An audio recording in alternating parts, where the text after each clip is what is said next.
So anytime you think that arrowhead points this way down this axis, that has to be shown that way.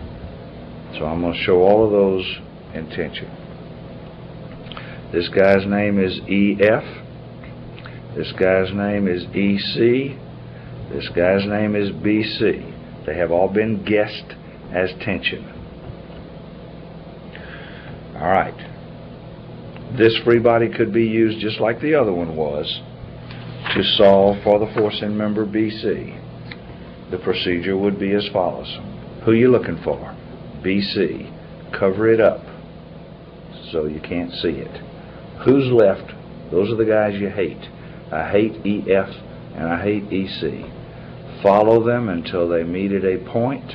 There's where they meet. Point E. You say, well, point E is outside the free body. This piece of steel should not roll about any point outside the free body, just like it shouldn't be rolling about any point inside the free body. Perfectly legal to some moments about point E to solve for BC. Now, I told you I was really looking now for EF. Who are you looking for? EF.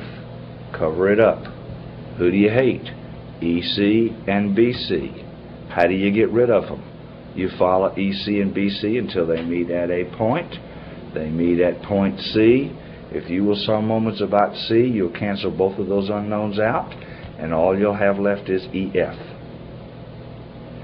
Now you'll have to be a little careful with EF, because EF isn't going to have a nice moment arm. In order to get EF, you'll have to show EF horizontal. Go ahead and break it up into two pieces. And EF vertical. When you do that, throw away the original EF and some moments about C. You'll notice that's pretty nifty. EF vertical goes through C. All you have left is EF horizontal. Knowing EF horizontal, you can turn it into EF, because EF times the cosine of this angle has to be EF horizontal. You can work backwards to get EF. Sometimes these two won't both go through, or one of them won't go through your point, and they'll both be left hanging out in your moment equation. Then get rid of one of them by saying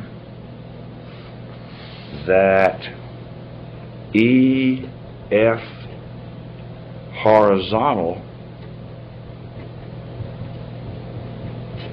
is to 5 as EF vertical is to 7.5. See, that'll let you substitute this in here if you wanted to. Notice where I got that from. This member moves to the left 5, and it moves down 7.5. Oops, I'm sorry. It moves 7.5 total. That's half of 7.5.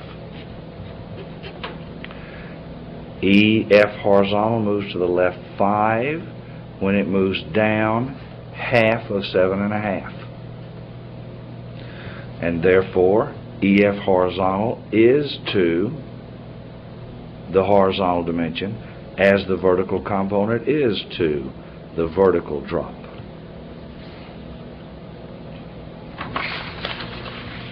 All right. Now then, let's try one a little more like, probably a little more like they'd have. That one's a little complex, got a few too many loads. They're probably not going to put a whole pot full of loads on them, because if you can do one load, you can do any of them. Let's say that I have been asked to solve for the force in member IC. If you will notice, it comes, you can go ahead and try and solve for it. There's 3 unknowns. Usually you can't. But in this case, since it is perpendicular to a pair of members that are pure horizontal and have no vertical component, that's what they call a zero force member. And that doesn't mean that it'll always have zero force. When this 30 kip truck gets somewhere else, it may have some force in it, but right now it's not necessary. This is a zero force member. The force in this one is 30K. This is a zero force member. This is a zero force member. They may be there for nothing more than to brace these long members, but there's no real load in them. Alright, now,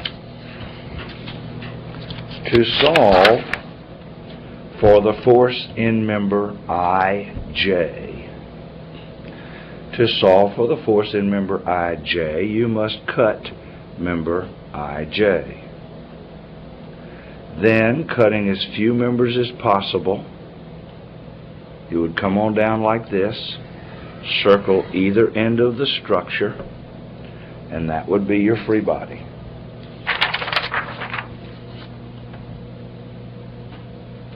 In order to get a free body, you would have a member with an assumed direction on the force. You would call it IJ. You would have a member. It would have a force assumed.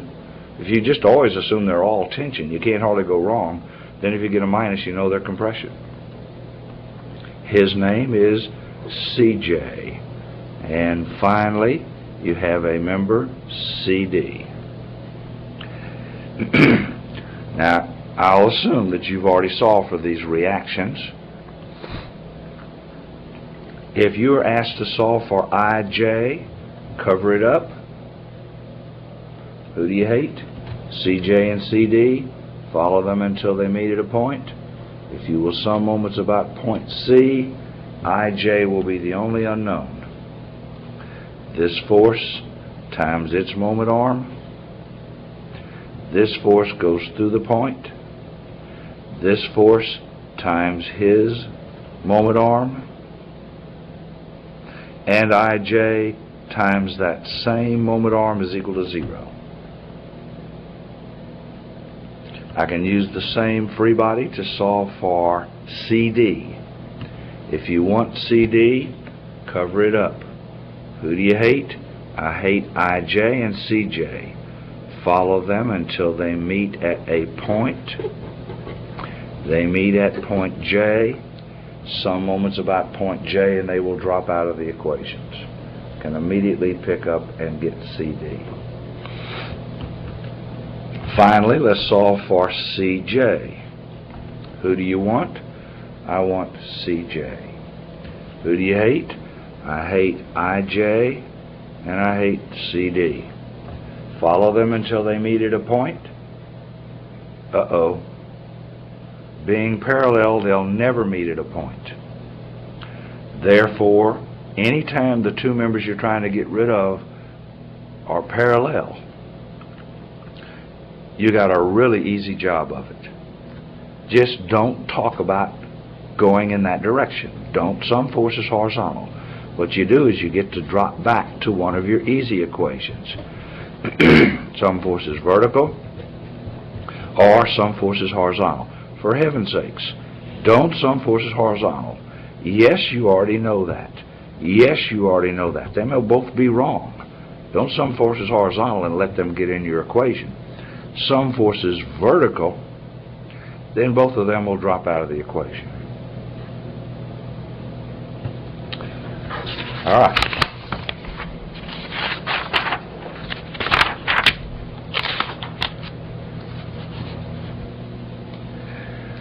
All right. Now, as opposed to trusses in carried loads with an item called a beam, beam have loads on them just like a truss does. Trusses are always loaded only at their joints. The members are too slender to take any loads except at those joints. Beam can accept a distributed load. Now the way you solve these kind of problems, well, this is kind of cute. Got two rollers, and that, of course, it doesn't have any horizontal force, but you probably come back tomorrow and somebody will have stolen it. So probably ought to make one of these at least a pin, and then have the other one be a roller. The way you do these is you break these things up into pieces you understand. For instance, I understand a rectangle. I don't quite know where the centroid of a trapezoid is, so I just turn it into a triangle and a rectangle. And you might as well take the whole rectangle all at once. There's no reason. You can split it up if it suits your eye better. You can break it up into a 100 pound per foot load, 4 feet over. It's a rectangle, so the centroid is in the middle. Here's 100 pounds per foot, because we're just going to continue that across, at 1.5 feet for his centroid. The centroid of a triangle is 1/3 of the distance from the fat end of the triangle, and this is now 200 pounds per foot. The reason being, we've already accounted for the 100 pound per foot as a rectangle. And you'd have to be careful to notice this one's pointing up, so it will be pulling up. Here's the centroid of that triangle. It is 1/3 of the base from the fat end. Now, let's talk about how much load we can put on this beam. The 100 pounds per foot times 4 foot gives us a number. 100 pounds per foot times 4 foot, feet cancels feet, that's 400 pounds, and it goes right in the middle. The 100 pounds per foot times 3 foot, that's base times height, is the area of a rectangle, is 300 pounds, and it goes right in the middle, 300 pounds. The area of a triangle is 1/2 base height. So for how much load is under this figure, we'll take 1/2 of 200 times 3. Half of 200 is 100. 100 times 3 is 300 pounds. So there's another 300 pounds. Pretty close to the previous one. This distance right here would be 1/3 of 3 feet, so that's 1 foot. This one is in the middle of that 3 foot piece, and so it is 1.5 feet over, so that would be 0.5 feet.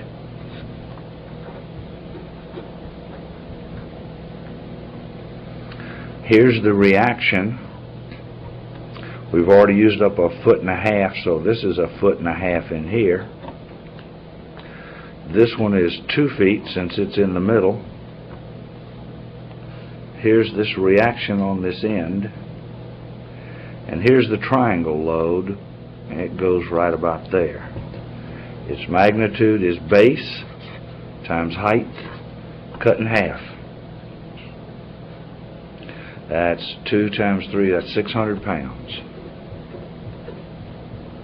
And its location is, now since that's 1/3 of the base, this is 2/3 of the base, 2/3 of 4 feet.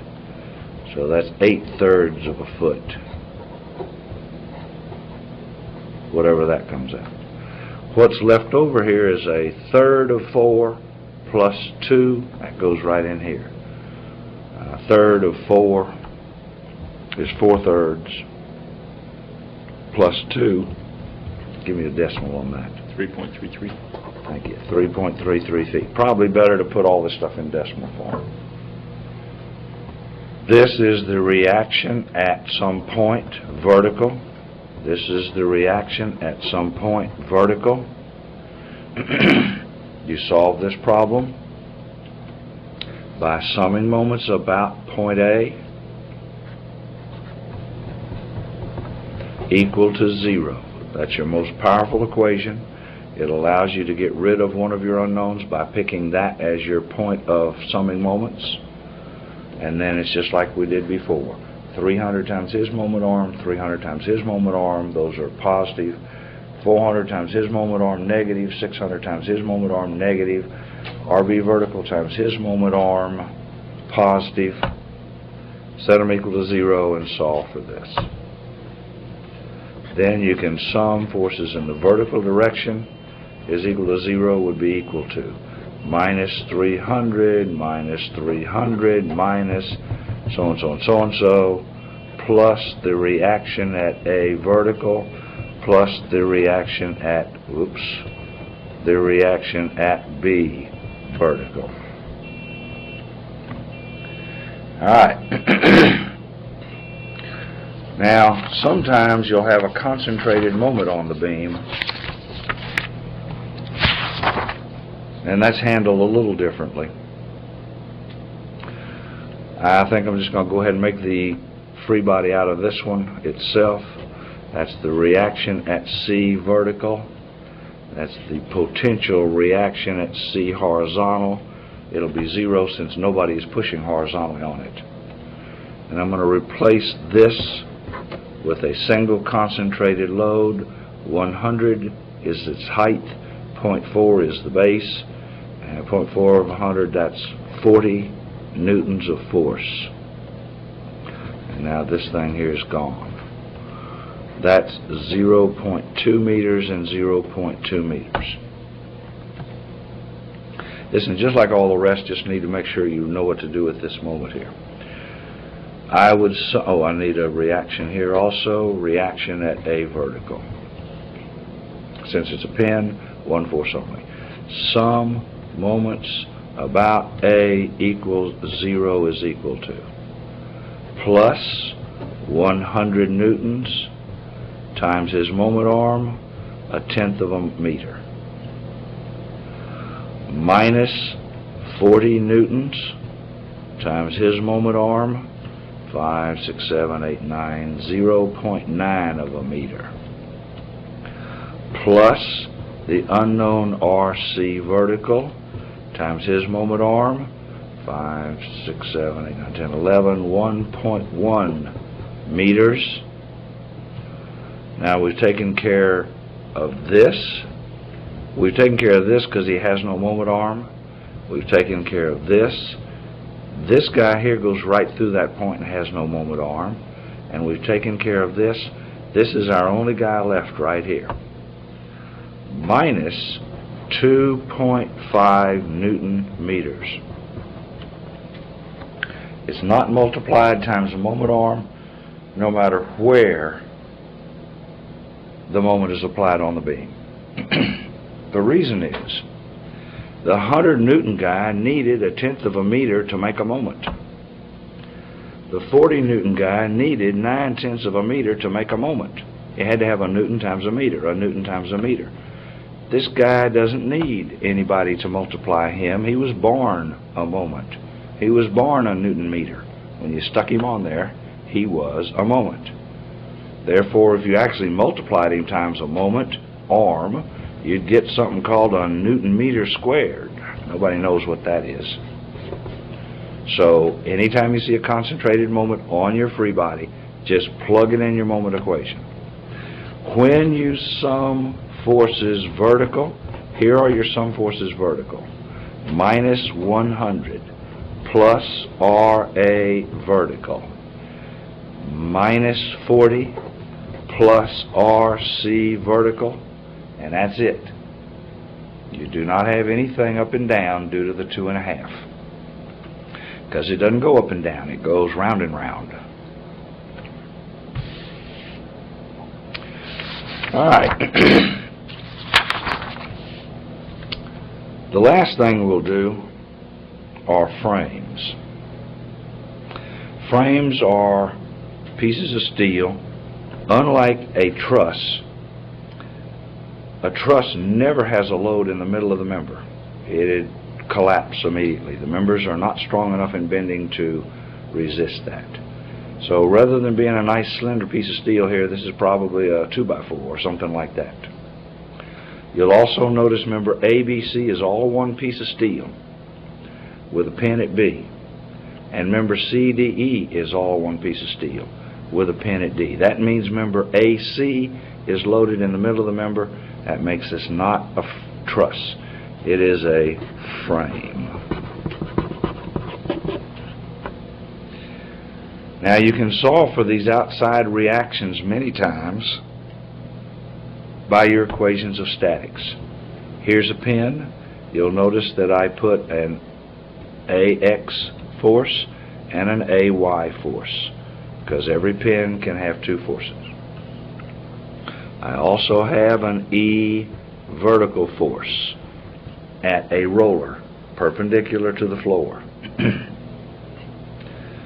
In order to solve for that reaction at E, here's two unknowns. I come over here and some moments about point A. So moments about A equals 0 is equal to minus 500 newtons multiplied times 16 meters plus the EY force times 16, 26, 28, 36 meters. And that'll let me solve for EY. 222.2. 222.2 newtons. That means I can get this one from some forces Y. In other words, this pressing up plus this pressing up has to equal this pressing down, and therefore this answer is 277.8. 277.8 newtons. Since nobody's pushing on the frame in the horizontal direction, that number happens to be 0. Now then, to get inside of the structure, you actually take the members apart.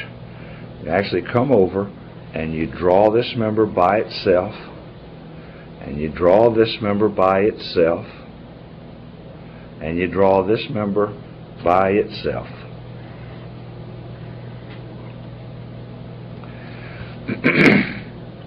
And this member has already been a few things solved.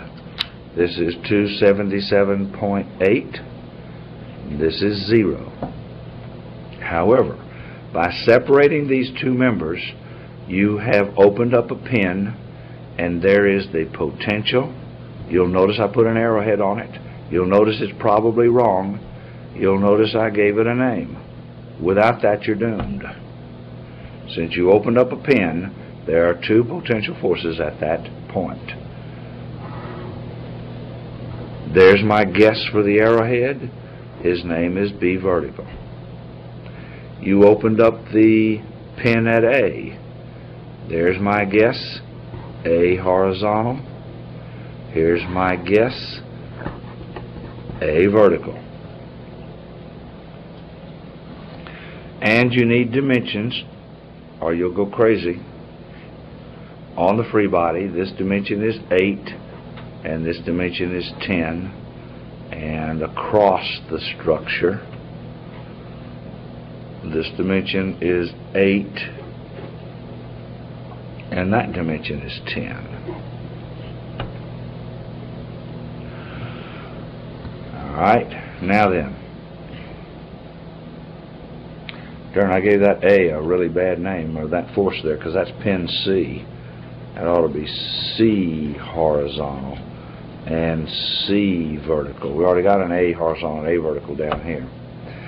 Alright, now here's important point.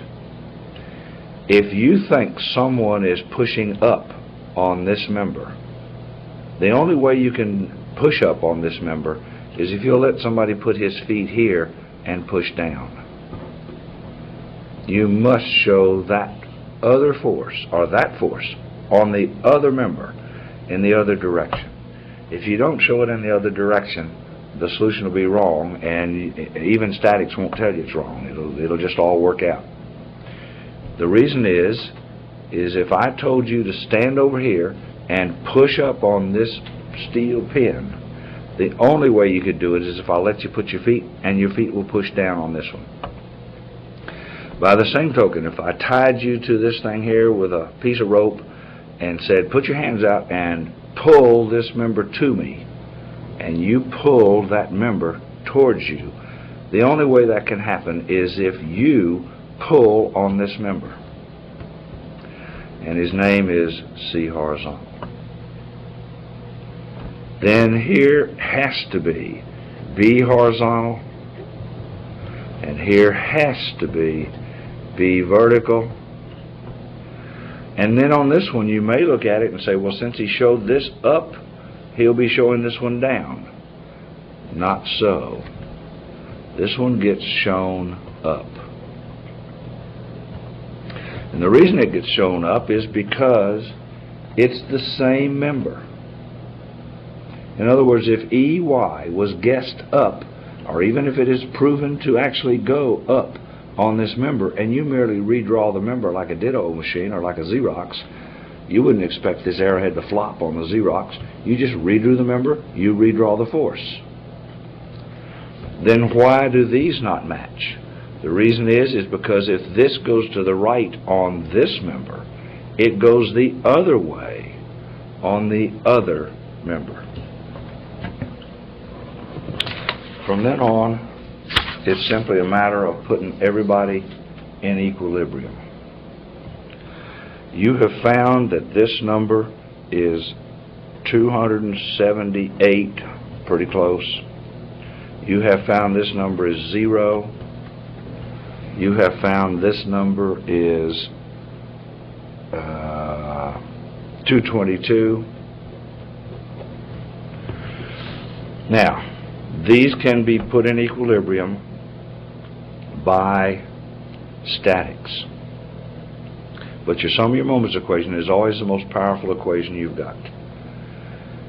If you ever see a horizontal or a vertical member, go towards that first. Because on a horizontal member, a lot of unknowns pass through one point. This one and this one, ooh, and this one too. Whereas on this slanted member, if you sum moments about this point, trying to get rid of these two unknowns, these two rascals here still have moment arms. So go towards a horizontal or a vertical member first. Your equation reads, sum moments about point B equals 0 equals. There's a 500 Newton force. He has an 8 meter moment arm. He is a negative tendency to roll. There's dy. He has a 20 meter moment arm. He is a positive. Solve for dy. 200. So we put 200 once, and we put 200 twice. Put it on that free body as soon as you find it. Now, sum of the forces vertical on this one. If you got 500 down, you got to have 500 up. Got to be 300 here. Got to be 300 here. Now we could try some forces horizontal. That's not going to do us any good. This free body kind of played out. This is to the left. This is to the right. We know they're equal, but we don't know a number for them. It's time to move on. Let's go to a horizontal or a vertical member. Well, so much for that trick. We're going to get stuck going to this one right here. Where should you sum moments? More unknowns pass through this point right here at this time in the solution than any other place. You should sum moments about C. If you sum moments about C, then this is the only unknown you will have right here. And the equation would read, sum moments about C is equal to 0 is equal to, I see a 278. I notice he has an 18 meter moment arm. He also has a negative tendency to roll about point C. I see a 0, fooey on you. I see a 300. He has a 10 meter moment arm. He has a tendency to roll in the positive direction. Finally, I see BX. He has a, here it is over here, a 10 meter moment arm. And he has a positive tendency to roll. And when I solve for BX, I get how much? 200. Now, is that 200 come out a plus number or a minus number? Plus. Comes out a plus.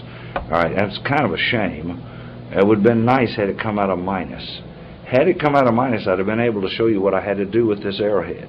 I'd have had a list that the answer is 200 twice, and then I would have changed the arrowhead twice, meaning the arrowhead was incorrectly guessed. Now, that's not the case here, but it's just luck that the arrowhead was properly guessed. If the answer is a minus, change the arrowhead to the other end 2 times, just like you listed 2 times. All right. Quickly show you how to set this one up. This is a pin, so I need a reaction at C vertical and a reaction at C horizontal. I need a reaction at A vertical and a reaction at A horizontal. Those are absolute guesses on direction. Half of them are statistically probably going to be in the wrong direction. The equation would read sum moments A equals 0 equals plus RC vertical times 7.5, 8, 9, 10, 11, 12.5 feet minus 500. That's it. Because this guy goes through point A, this guy goes through point A, this guy goes through point A. This guy doesn't have a moment arm because he's already a moment. So you can solve for RC vertical from this equation. Sum forces vertical, solve for RA vertical from this equation. Then you're stuck. These two won't come out. You can sum forces horizontal. You can sum moments till you're blue in the face. Long ago, God decreed 4 unknowns could not be solved by 3 equations. I don't know why. Seemed good at the time. You'll have to break this up into some more free bodies. Here's your free body. You'll put this known number on here. You'll put this unknown number as just a name. You will guess B horizontal. You will guess B vertical. You will put this on there. Then you'll draw a free body of this one. You will put this known number here. You will put this unknown number here. You will put B horizontal the other way on this other member. You will put B vertical this other way on this other member. Since you know this right here, this is the place to go get an answer. Some moments about that point, because he is known. That's your only unknown. Once you list him, you can find him. Once you find him, you can put him there. Once you find him, you can get him by summing moments about this point. It's all downhill from then on. Careful free body is what you need. What does that time say on that thing? 1:03. An hour and 3 minutes? Yes. Oh, that's not bad. That's right on time. All right, I thought we were over. All right, I had one more. Phooey on that. Look at that thing. But let me just mention this, and then we'll quit. If you have a load on member D, E, whatever that is, put it on the member. This 400 goes right on that. This 300 goes right on that. But if you ever have a load right on the joint, you don't care when you're drawing this free body. It doesn't matter to you, because you just take the force times the moment arm. But when you draw this free body, that's this one, and when you draw this free body, you gotta pick a place, just like a contractor. Contractor has to literally go put that 100-pound force on this member, or he's got to put it on that member. It doesn't make any difference. But if you put the 100 on this one, for heaven's sakes, don't also put the 100 on that one.